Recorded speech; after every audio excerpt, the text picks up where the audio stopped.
What's up, everyone? We've been getting ready for Spider-Man Into the Spider-Verse here on the show for the past couple of weeks, with looks at several of the key characters appearing in the movie. Well, this weekend, Into the Spider-Verse is finally hitting the big screen, so before we head into the theater, we're going to break down the massive Spider-Verse comic book crossover event that the movie is loosely based on. I think it probably goes without saying, but being the serious Spider-Man fan that I am, I don't think I could be more excited for this movie. I mean, it's going to be a ton of fun to see all these different Spider-Men and Spider-Women in action. But enough talk, let's dive in and see what this epic Spider story is all about.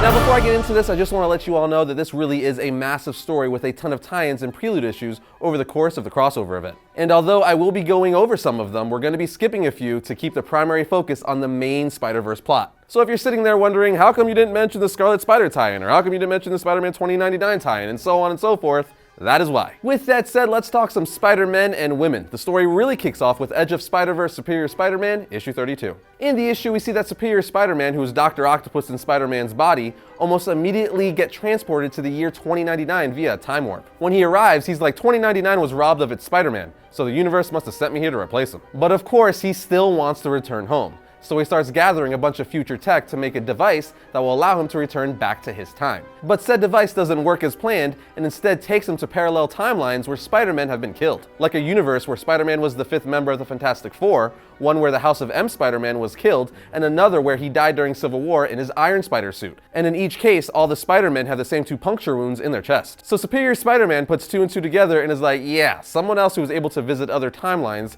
is killing off Spider-Man from around the multiverse. Well, he's able to track down the killer's energy signature, transport there, and just barely save Spider-Man India from being killed. Superior Spider-Man is able to subdue the killer, but tells Spider-Man India it won't hold him for long. We have to go, saying, I've embarked on a quest to raise an army of Spider-Men to fight this creature. Join me or die. So of course Spider-Man India goes with Superior Spider-Man and says, thank you for saving me, sir, and I'm honored to be the first in what I hope will be a very large and powerful band of warriors. But Superior says, who says you were the first? Revealing he has already recruited a bunch of Spider-Men and women. Then in the next issue, Edge of Spider-Verse Superior Spider-Man issue 33, we see that the same killer, whose name is Karn, we find this out later, but I figured I'd tell you now, he's also a member of the Inheritors and brother to Moreland. He's hunting down spider totems to redeem himself in the eyes of his family. But like I was just saying, we see Karn now on Earth 2818, which is home to Cyborg Spider-Man trying to kill him. But Karn realizes it's not so easy as he's a cyborg.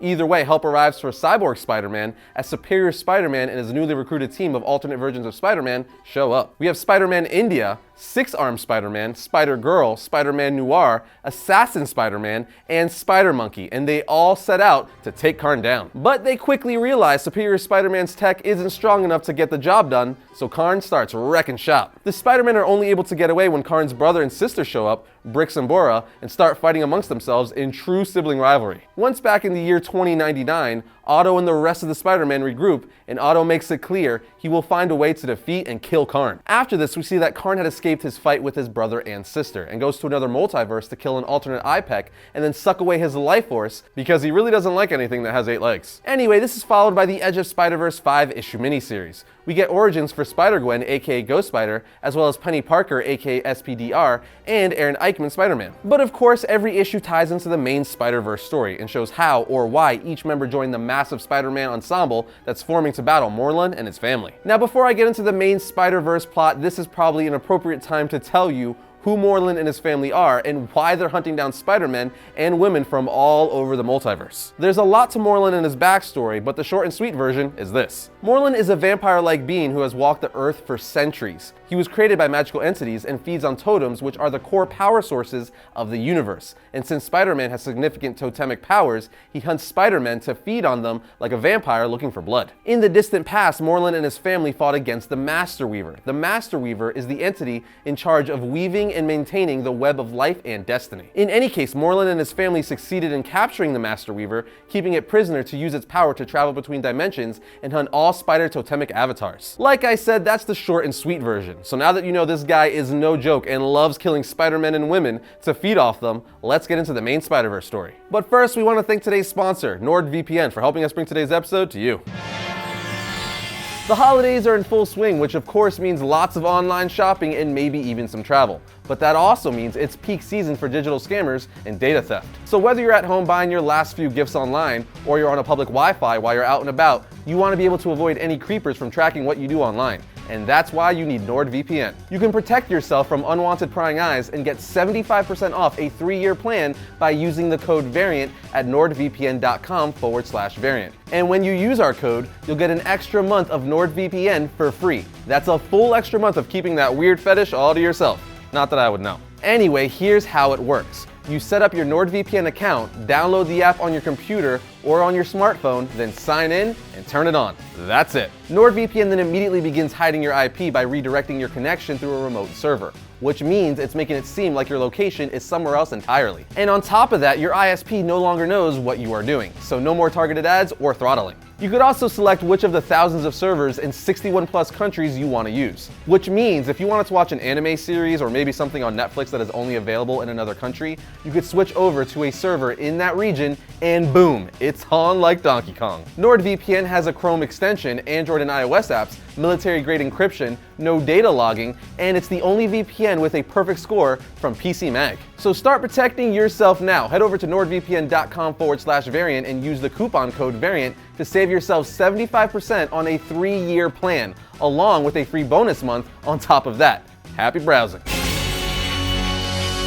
Okay, back to Spider-Verse. As mentioned earlier, this is a huge crossover event that spanned over 20 issues and several different books. So with such a hefty storyline, I'm going to be skipping over the less crucial aspects of the storyline from here on out. With that said, the first issue of the actual storyline takes place in Amazing Spider-Man Issue 9. In this issue, we see Moreland's siblings, Deimos and Verna, ask him how goes the culling. Which world have you rid of spiders this time? To which Moreland says, does it really matter? One Earth is just as good as another. And Deimos tells Moreland the whole family knows he's been avoiding a specific thread of the Great Web, which is Earth 616, home of the main 616 Spider-Man. We then head to Earth 616, where Peter and Silk are having sexual urges for one another. You see, they were bit by the same radioactive spider, so whenever they're together, their animal urges kick in and all they want to do is mate like spider bunnies, as Peter puts it. All I'm saying is, Peter's had worse problems. To avoid getting busy all Animal Kingdom style, Peter suits up and they both meet up with a bunch of other Spider-Men and women, like Spider-Woman, Spider-Man 2099, Spider-Man UK,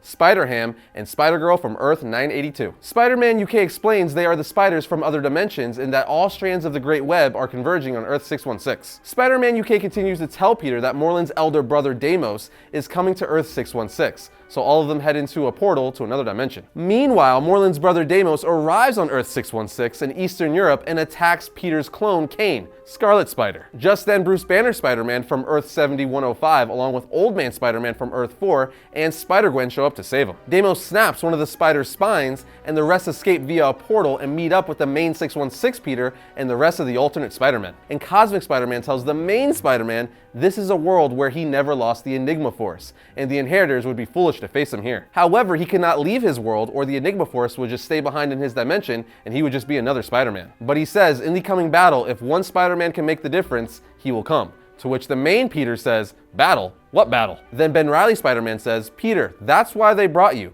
This is a war, and you're the secret weapon. And the main Peter says, me? Why me? Reilly finally says, because you're the greatest of us all.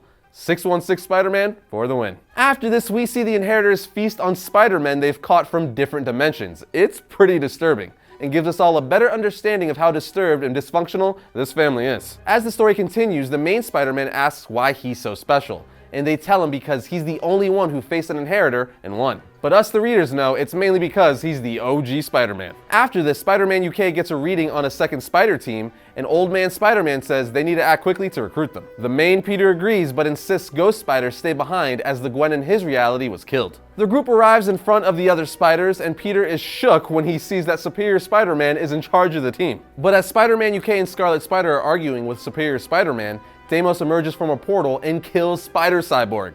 But Superior Spider-Man manages to kill Deimos. However, they're surprised when Deimos' body doesn't disintegrate, as Moreland did when Spider-Man last killed him. Spider-Man 2099 explains that they used 2099 technology to put Deimos' corpse in stasis. But as 2099 is saying this, Deimos reappears, this time with his siblings, and kills Old Man Spider-Man and Assassin Spider-Man. Then Kane and Ben Reilly figure out that this is because the Inheritors can clone themselves and come back as many times as they want. We also find out that Silk is one of the reasons the Inheritors can find them so easy, as they could track her scent as she's what they call a bride, one of the great totems. Silk then steals Spider-Man's portal device to set right the deaths she caused and opens a portal while attracting the Inheritors' attention. The surviving Spiders then regroup on Earth 13, where Spider-Man is met by an angry Superior Spider-Man, who says they are at war with the Inheritors, and from this point on, he's in charge. This causes Peter and Otto to fight over who's better suited to lead the Spiders. But Spider-Man realizes that Otto thinks Peter is from before the mind swap took place, not after. Meaning, Superior Spider-Man thinks if he kills the main Peter, he will cease to exist. Taking advantage of this, Spider-Man says, fine, show me your winning move. Kill. Otto, thinking he's from an earlier point in time, says, I can't. So the main Peter gives him some sweet chin music and says the Inheritors cannot die. Killing is not the answer. It never is. We need to do better. And that's why I'm in charge. Now, moving ahead towards the end, because I'm trying to give you a consolidated version of the story, plus I'm sure you all want to know how the dramatic conclusion goes. In the Amazing Spider-Man issue 12, we get a big reveal when the main Peter Parker is greeted by Uncle Ben. Yeah, Uncle Ben, the reason he chose to become Spider-Man. Now, this isn't the Uncle Ben from Earth 616, it's Uncle Ben from Earth 3145. But it still hits Peter in the feels nonetheless. Now, why does Uncle Ben show up? Because Uncle Ben on Earth 3145 is Spider-Man. Pretty cool, huh? He received spider powers when he went to one of Peter's science demonstrations and was bitten by a radioactive spider. So being the good guy he is, he decided to use his powers to help others, even though Peter said that he should use them for fame. But he eventually retired out of sadness and guilt when his enemy, the Emerald Elf, dumb name, I know, discovered his identity and killed his wife and Peter. But by the end of the issue in Amazing Spider-Man issue 13, the main Peter and Superior Spider-Man convinced Ben to put his costume on once again and help them defeat Moreland and his family. To which Peter says, Spider friends, go for it. The Spiders, with the help of Karn, who plot twist is now fighting on their side, as he said for eons his family has brought him nothing but pain. So he renounces his inheritance and says he will now fight for the righteous. So they have the final battle with the Inheritors on Loomworld. Then at one point, Spider-Man 2099 and Lady Spider arrive with Leopardon. That's right, the giant Megazord-looking robot that Spider-Man's had from the old live-action Japanese TV series is in the comic. Anyway, Leopardon is now powered up by radioactive isotopes. While this is going on, Moreland was about to kill Benji. Now you may be asking, who's Benji? Well, he's Peter and Mary Jane's son from another reality. Moreland wants to kill the baby, as Benji's death would ensure no more spiders would ever be born. But Spider-Ham is able to distract Moreland while Ben Parker takes the baby back to his own reality. While all this is happening, Superior Spider-Man's plan to put an end to the Inheritors' reign by killing the Master Weaver works, but it also causes the fabric of reality to unwind. And at this point, Spider-Girl threatens to destroy the crystal that contains Solus's soul, the father and true leader of the Inheritors. But she changes her mind after realizing that heroes don't kill. At this point, the main 616 Spider-Man and the rest of the Spiders exile Moreland and the rest of the Inheritors to Earth 3145, where they are forced to hide in the Sims bunker to avoid death by radiation, while feeding off the radioactive spiders to live, or barely live, as 616 Spider-Man says. And that, my friends, gives you an overview of the Spider-Verse comic book crossover story. And as I mentioned before, it's the story that the Into the Spider-Verse movie is based on. However, it seems like it'll be a loose adaptation. Either way, the comic book version is awesome, and I can't recommend enough that you read it for yourself. There's just a lot more to it than we can cover in a single episode, with tons of character development and side stories that really bring everything together. With that said, we put a link in the description below where you could pick up a copy for yourself. First up, for Wednesday, December 12th, we have Shazam Issue 1. Now, I know this was released last week, but I missed it somehow, so I'm putting it on this week's buy list, as I'm beyond excited for Shazam to have his own series once again. Next, we have Miles Morales' Spider-Man Issue 1. Balancing his normal life, school, parents, and superheroing has never been easy, but when the Rhino and a group of mysterious criminals start plaguing Brooklyn, things take a dark turn. Here we have Batman Damned Issue 2. As Batman's descent into the madness of Gotham City's decadent underbelly continues, he must try to exorcise some of his demons. And who better to help him with that than the demon, Etrigan. Now we have Star Wars Age of the Republic Darth Maul Issue 1. A living weapon of rage and bloodthirst, Darth Maul has stayed in the shadows of Coruscant waiting for his chance to strike against the Jedi Order. And finally, we have the Batman Who Laughs Issue 1. Putting it simply, the evil Batman turned Joker is back and scarier than ever. And that's going to bring another episode of Variant to a close, but remember to check out NordVPN. The link for that is in the description below. Also, check out our website, variantcomics.com, to keep up with the show and all things comic related. You can also follow us on Facebook, Twitter, and Instagram. Links for all those are in the description below. But I'll see you guys next time when I talk about all things comics.